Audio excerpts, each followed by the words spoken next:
Well, the spread of Islamic extremism is something that threatens virtually every country in Europe and most of the Western world. And I think there's a lot of parallels, a lot of interesting historical parallels between Jews and Serbs, between Israel and Serbia. We are both small countries surrounded by hostile forces. We have both seen our land and our nations um, under occupation and conquered repeatedly down through history. But both Jews and Serbs are strong and resilient people, and we will not stand by while others try to destroy us. Uh, Last century, of course, during the dark days of the Holocaust, Jews and Serbs died together next to one another at the hands of the Ustaše and the Germans.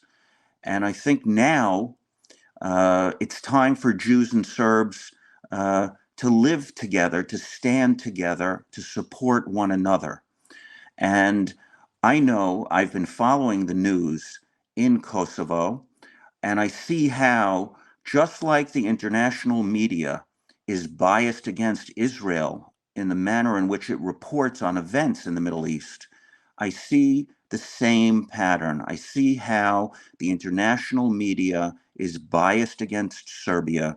It doesn't tell the true story, it doesn't give the historical context.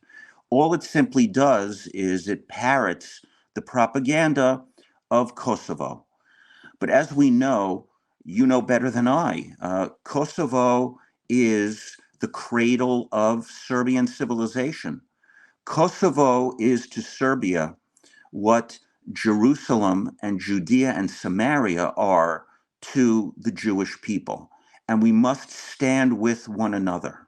And that is why it is so important for Jews and Serbs to make a much stronger effort to educate, especially the younger generation, about what happened, to educate them about the truth of what happened during the Holocaust, of who stood on which side of the divide between good and evil, and to also double our efforts to explain to people the realities of the Middle East and the realities of the Balkan regions.